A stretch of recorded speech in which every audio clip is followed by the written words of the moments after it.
Halo kawan FH, selamat datang di FHUB Podcast. Kali ini bersama saya, Luhtiti Sarilituhayu, yang akan menemani kalian.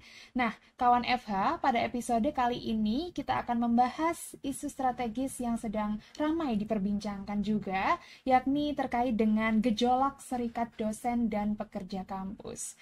Dan hari ini kita beruntung sekali karena kita kedatangan narasumber yang sangat kompeten, seorang dosen hukum tata negara dari Fakultas Hukum Universitas Brawijaya sekaligus Ketua Serikat Pekerja Kampus di Indonesia. Mari kita sambut bersama-sama Ibu Dr. Dia Al-Uyun, SHMH. Selamat datang Ibu Dia. Iya, terima kasih. Terima kasih sudah meluangkan waktunya untuk hadir, sharing-sharing bersama kami, bersama saya dan pendengar setia kawan FH untuk di podcast FHUB kali ini. Ibu, bagaimana kabarnya Ibu Dia? Alhamdulillah, baik-baik saja. Alhamdulillah, lagi sibuk Bu akhir-akhir ini mungkin. Iya, tentu saja sibuk ini ya sama teman-teman serikat ya. Banyak hal Iya, yang betul. kita sedang membangun dapurnya teman-teman serikat begitu. Oke, luar biasa sekali. Jadi pada kesempatan kali ini saya dan juga kawan-kawan pendengar podcast FHUB ini pengen belajar bareng dengan Ibu Dia, juga sharing-sharing diskusi terkait topik gejolak serikat dosen dan pekerja kampus ini, Bu. Jadi sedikit pengantar yang bisa saya sampaikan terkait dengan topik ini. Dalam dunia ketenagakerjaan, kita mengenal adanya serikat pekerja. Biasanya dalam satu perusahaan itu terdapat satu atau lebih serikat pekerja. Dalam dunia kampus, dalam dunia perguruan tinggi juga memiliki yang namanya Serikat Pekerja Kampus atau SPK. Dan ini lingkupnya nasional, Budia adalah ketuanya. Nah, SPK ini sejak tahun 2023 telah mengadakan berbagai survei yang menganalisis kondisi kesejahteraan dosen dan pekerja kampus. Poin utama yang di-highlight dari survei tersebut yakni upah yang dinilai masih belum memberikan kesejahteraan bagi para dosen dan pekerja kampus. Langsung saja untuk lebih lengkapnya, saya ingin tanya-tanya nih, langsung ke Budia sendiri, mungkin sebagai pengantar terlebih dahulu, Ibu, bagaimana Budia mendefinisikan secara umum fenomena kondisi kesejahteraan dosen dan pekerja kampus saat ini, Ibu?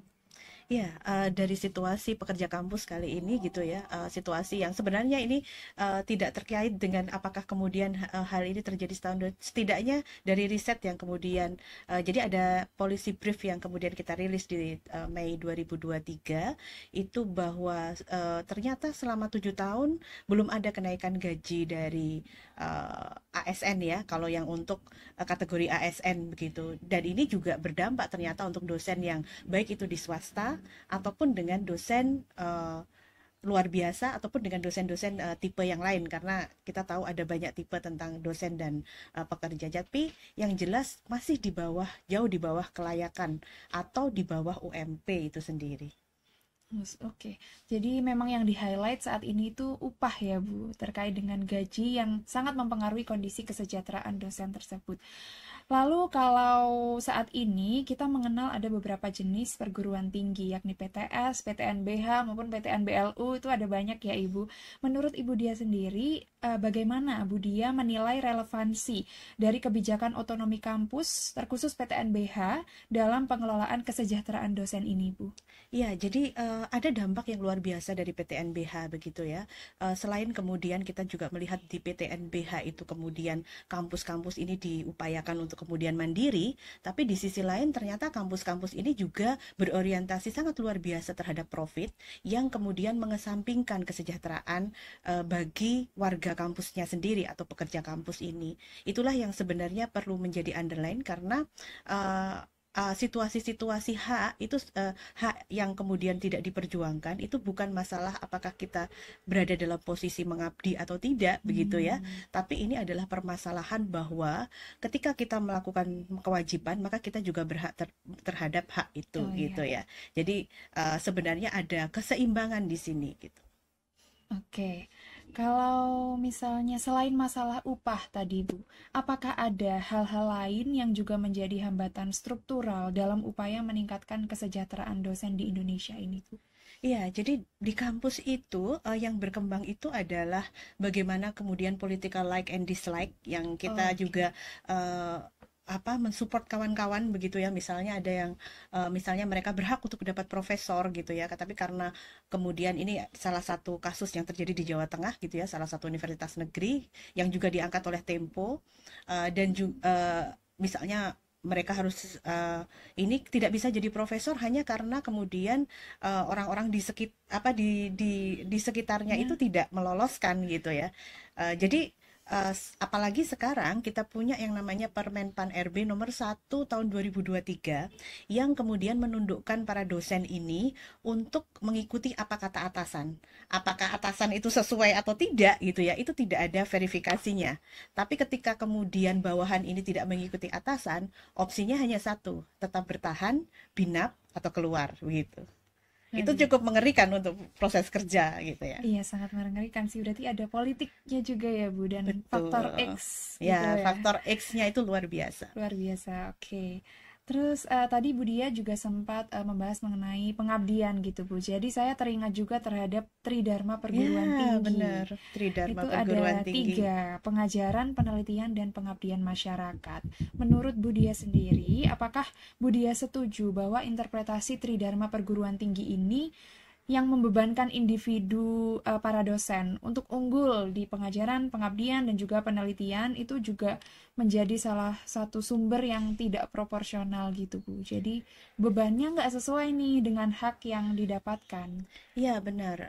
Jadi memang memang banyak sekali ya situasi-situasi, terutama di dalam catatan apa istilahnya gaji minimum beban kerja maksimum dalam policy Oh brief iya, kami itu ternyata yang paling berat ini posisinya adalah pada dosen swasta gitu ya.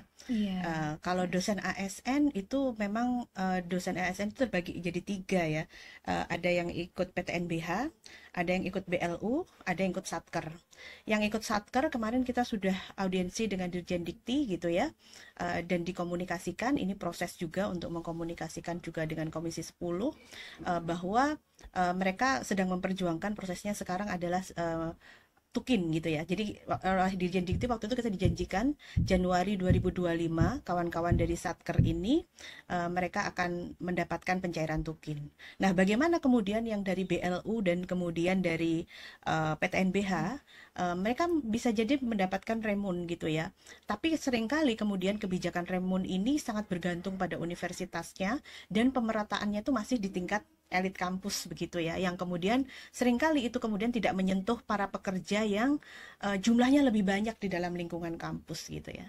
Makanya saya mengajak kawan-kawan, apakah itu pekerja kampus gitu ya, apakah itu teman-teman dosen begitu ya, ayo kita membangun sama-sama begitu ya, berserikat untuk kemudian kita bisa kita bisa merubah nasib kita sendiri begitu ya dalam situasi-situasi ini. Selain itu juga ada masalah diskriminasi gitu oh ya iya, dalam lingkungan kerja. Kemudian juga ada permasalahan tugas belajar kemarin. Ada masalah program MBKM yang kemudian itu beralih menjadi trafficking untuk mahasiswa hmm, gitu ya. Yang di salah satu kampus juga yang di Jawa Tengah yang juga kami juga mendampingi kawan-kawan gitu ya. Dan cukup kompleks ya. iya cukup, Ada puluhan kasus yang kemudian itu masuk di meja SPK gitu ya. Terutama sekarang yang sedang berjuang itu saya juga menyapa kawan-kawan mungkin pejuang Tukin ya, yang saat ini sedang berupaya untuk mengegulkan Tukin dari Satker ini yang dengan luar biasa, kerja-kerja luar biasa. wow, memang complicated ya Bu. Ada banyak masalah problem-problem yang sedang ada di meja SPK saat ini. Kalau gitu saya pengen tahu lebih lanjut juga dengan Serikat Pekerja Kampus ini Bu. Jadi Serikat Pekerja Kampus ini lingkupnya berarti nasional ya Bu, tidak dalam satu univ saja atau UB saja atau UI saja seperti itu Bu. Tidak, jadi ini bentuknya seperti Bentuknya konfederasi ya. Dan konfederasi. ini adalah serikat pekerja pertama di lingkungan perguruan tinggi. Hmm. Sebelumnya kita hanya punya asosiasi, perkumpulan dan sebagainya. Tapi serikat pekerja ini memang benar-benar serikat gitu ya. Artinya bentuk desainnya itu memang seperti konfederasi yang nanti ke depan diharapkan kemudian bisa membuat perjanjian kerja bersama gitu ya, Oh, ataupun PKB. ya perjanjian kerja supaya para apa istilahnya para pekerja ini juga memiliki bargaining gitu ya dalam hak-haknya gitu ya. Jangan sampai kemudian mereka hanya menerima hak saja. Kalau selama ini mereka berjuang kan berjuang sendirian gitu ya, nggak dinaikin pangkatnya, nggak ada yang bantuin gitu ya. Kalau dia protes dipecat gitu kan. Jadi tidak ada pilihan bagi pekerja gitu ya. Sedangkan di SPK ini fokusnya itu adalah pada pendampingan kawan-kawan ini juga gitu ya, membantu kawan-kawan ini juga. Kemudian kita memiliki solidaritas kebersamaan, jadi kesadaran kolektif kita terbentuk gitu ya. Dan ini memang ya masih baru dan kita masih membentuk, jumlah kita juga masih per hari ini mungkin sekitar 766 ya, Seluruh Indonesia. seluruh Indonesia. Jadi kita terbentuk baru di 1 Mei 2023. 1 tahun ya Bu, Satu kurang tahun lebih 1 ya, tahun. kita berulang tahun 1 tahun gitu ya. Sehari mungkin ada teman-teman yang mendaftar mungkin sekitar 40 sampai 100 ya, Ya. dalam 1 bulan gitu ya, di tahun 2024 kisarannya segitu.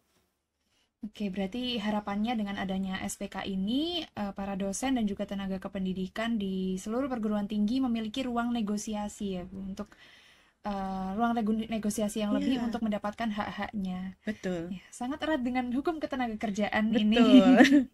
Dan berarti kalau untuk pengurus-pengurusnya sendiri itu dari berbagai universitas di seluruh Indonesia ya, Bu? Iya benar, kita tersebar di 34 provinsi di seluruh Indonesia. Oke. Dan memang kekuatan dari serikat pekerja ini ya sebenarnya bukan dosen saja, tapi semua pekerja. Termasuk tadi karena di program Merdeka Kampus Merdeka itu memang ada banyak juga mahasiswa yang dipekerjakan oleh kampus gitu ya, tapi mereka underpaid gitu ya. Oh Mereka ya. tidak dibayar seharusnya, atau mereka kemudian atau mereka tidak dibayar sama sekali Tidak gitu dibayar ya. sama sekali bahkan. Dianggap itu adalah bagian dari sistem kerja, padahal mereka menghabiskan waktunya di sana. Jadi seolah-olah itu bagian dari sistem magang. Ada juga situasi-situasi misalnya peneliti, tenaga laborat, tenaga kependidikan, tenaga outsourcing gitu ya. Banyak sekali yang seringkali kemudian mereka juga tidak mendapatkan support secara hukum gitu ya. Kalau mereka berjuang sendiri-sendiri. Makanya serikat pekerja ini dibutuhkan ya. Jadi Iya. munculnya itu ya memang karena kesadaran bersama-sama. Berarti untuk anggotanya tidak terbatas pada dosen saja atau dosen dan Tidak. tendik saja gitu, tidak ya Bu? Iya, Seluruh jadi pekerja kampus. pekerja kampus gitu yang menerima upah, gaji. Ya ini juga menjadi masalah ya, karena cara mengkotak-kotakan dosen, cara mengkotak-kotakan tenaga kependidikan ini menjadikan kemudian mereka ya nanti mereka akan dapat gaji ini tapi nggak dapat ini. Jadi sebenarnya take home pay mereka Iya. intinya berapa sih gitu ya. Dan kalau misalnya kita kalkulasi itu semua di bawah, itu masih di bawah kelayakan gitu ya. Uh, Walaupun mungkin universitas-universitas besar mungkin tidak ya gitu ya, tapi kami masih melihat di universitas-universitas besar pun untuk pemerataan itu masih di tataran atas gitu. Tahun ini SPK akan semoga berjalan lancar gitu ya, tapi sedang dalam proses riset untuk mensurvei tentang kelayakan dari berapa jumlah kelayakan standar hidup layak begitu ya, yang dimiliki oleh pekerja kampus ini. Wow, oke. Jadi itu yang sedang dikerjakan sekarang dari SPK ya, Bu. Iya. Di luar dari konflik-konflik, masalah-masalah yang tadi Bu Dia sebutkan yang sedang ada di meja SPK juga yang sedang dibantu untuk diselesaikan ya, Ibu. Iya. Oke, berarti SPK ini seluruh dosen dan pekerja kampus di seluruh Indonesia ini terbuka ya, Bu, untuk Iya, bergabung terbuka. di SPK Terbuka. sendiri. Tinggal klik di spk.or.id gitu ya. Oke, ada website. Iya, ada websitenya gitu ya, bisa melihat kerja-kerja kami juga apa gitu. Dan istilahnya, dan kami juga terbuka, tapi memang kami juga melakukan iuran juga gitu ya, karena memang kekuatan serikat itu adalah memang dari iuran anggotanya. Jadi dan iurannya tidak besar. Ya sama dengan regulasi tentang serikat-serikat yang lain gitu ya. Jadi 1%. Jadi kalau gaji saya itu 3 juta gitu ya, ya mungkin 30.000 gitu ya. Oh iya. Jadi itu jumlah yang tidak banyak begitu ya. Tapi memang ya ada juga yang teman-teman nggak bisa membayar pun juga ada gitu ya. Kita juga ada kebijakan-kebijakan khusus di sana. Intinya adalah bagaimana kemudian kesadaran kolektif kita bisa terbentuk gitu ya. Kita bisa menyelesaikan problem perguruan tinggi kita yang makin lama makin kapitalistik gitu ya. Oh iya. Makin profit oriented gitu ya. Dan jauh dari nilai-nilai kemanusiaan dan peradaban. Kita mau mengembalikan lagi bahwa pendidikan kita ini adalah pendidikan yang memang benar-benar lingkungan yang tidak jauh dari masyarakat gitu ya. Mereka peka terhadap situasi yang ada di masyarakat, bukan peka terhadap kekuasaan saja gitu kan.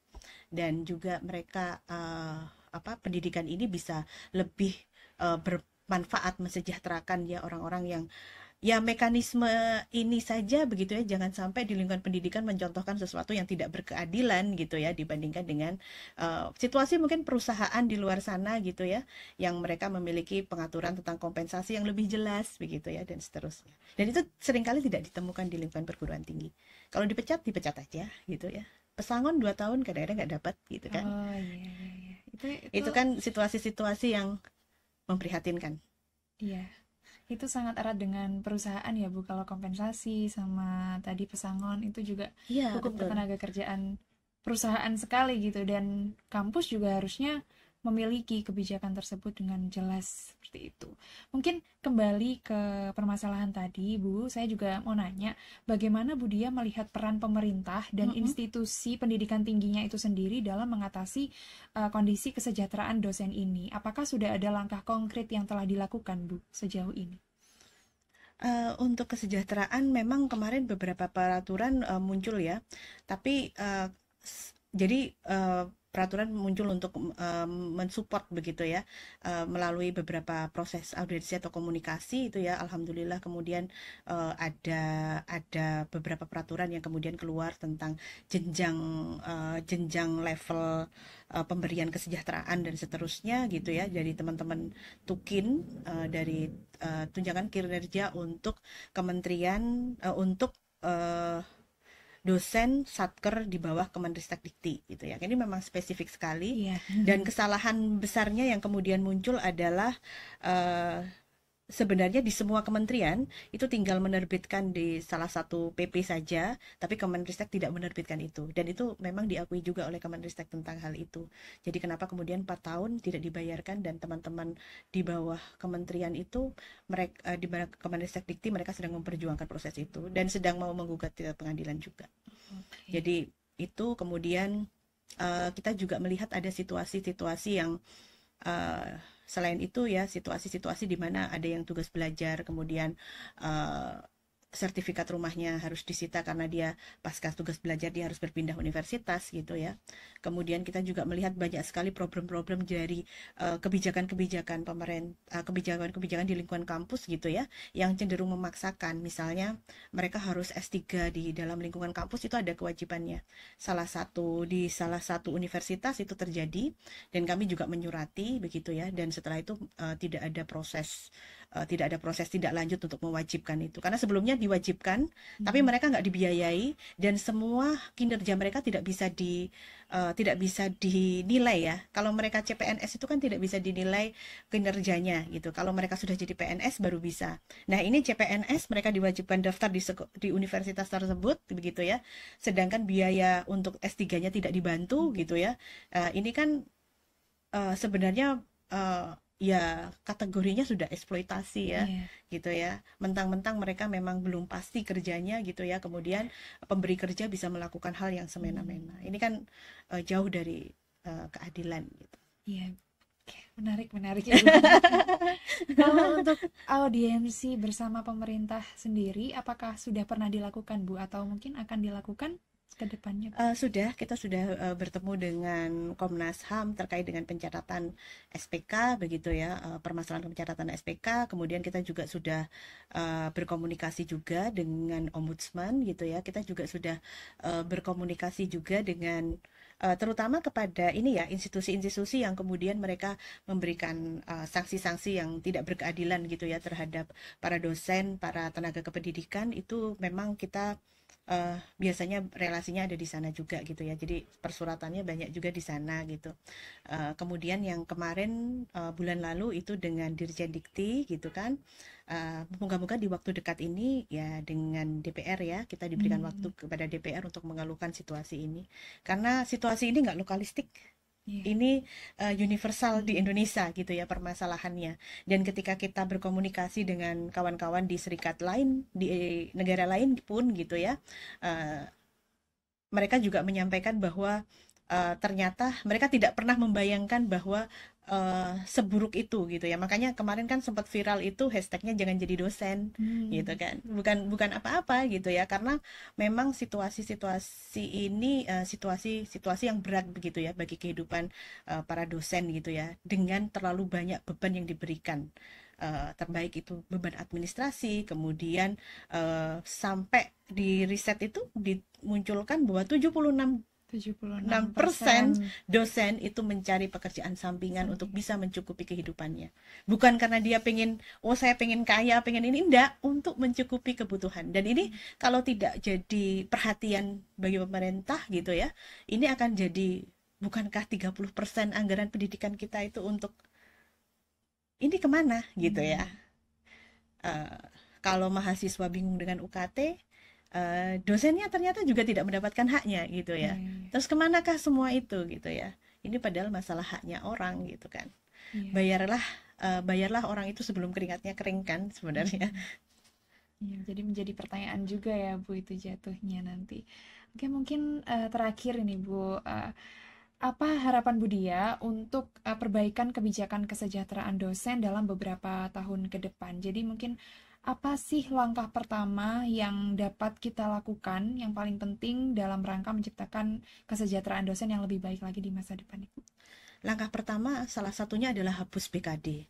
Karena itu menciptakan item-item dalam BKD itu tidak teruji secara keilmuan begitu ya, dan memberikan beban kerja yang lebih begitu ya, termasuk pengaturan-pengaturan Permen-Pan RB nomor 1 tahun 2023 yang kemudian membuat dosen itu memang dia dibebani bukan pada fokus pada riset ataupun pada pengajaran begitu ya, tapi ataupun pengabdian begitu ya, tapi kemudian risetnya kemudian malah seringkali dibebani dengan kerja-kerja struktural, yang seringkali kerja-kerja struktural itu sebenarnya memberikan beban. Jadi semuanya itu pada akhirnya membuat dosen ini sebenarnya mereka tidak punya keleluasaan untuk memilih apakah dia mau menjadi periset, pengabdi masyarakat, atau menjadi ini. Tapi kemudian sudah diplotting bahwa nanti dosen kalau selesai mereka harus ada di strukturalnya kementerian gitu ya.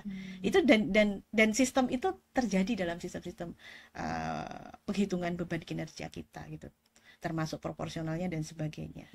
Di satu sisi juga kami berharap begitu ya, dengan pemerintahan yang baru lebih memberikan perhatian terhadap pekerja kampus ini gitu ya, bukan hanya dosen tapi juga tenaga kependidikan di lingkungan kampus. Oke, di seluruh Indonesia ya, seluruh karena Indonesia, ini problem universal, bukan lokal dengan tadi. berbagai bentuk atau berbagai jenis dosen, dengan berbagai jenis tenaga kependidikan, kita nggak menghitung itu. Yang penting semuanya memiliki take home pay yang layak bagi kehidupan mereka. Baik. Oke, luar biasa sekali teman-teman pendengar podcast Kawan FH di sini. Dan buat teman-teman nanti yang pengen tahu lebih lanjut lagi terkait dengan Serikat Pekerja Kampus SPK, bisa langsung saja ke website spk.or.id. Di situ bakalan banyak informasi-informasi, dan juga buat yang mau gabung juga via website itu ya Ibu? Iya. Oke, bisa saja langsung diakses di spk.or.id. Jadi teman-teman, demikian perbincangan kita semua mengenai gejolak Serikat Dosen dan Pekerja Kampus. Terima kasih banyak kepada Ibu Dia selaku Ketua Serikat Pekerja Kampus sekaligus dosen Fakultas Hukum Universitas Brawijaya atas ilmu dan diskusi sharing-sharingnya pada hari ini Ibu. Semoga nanti di lain waktu kita bisa diskusi terkait dengan topik-topik yang lebih seru lagi ya Ibu di sini. Boleh, silakan. Terima kasih ya. Iya, nanti kita sharing-sharing dan belajar bersama Ibu Dia lagi. Dan terima kasih juga kepada kawan FH, pendengar setia podcast FHUB yang selalu mendukung podcast kami. Jangan lupa untuk subscribe, like, komen, dan share episode kali ini. Dan nantikan episode-episode selanjutnya dengan topik-topik menarik lainnya. Saya Luh Titisari, pamit undur diri. Terima kasih dan sampai jumpa.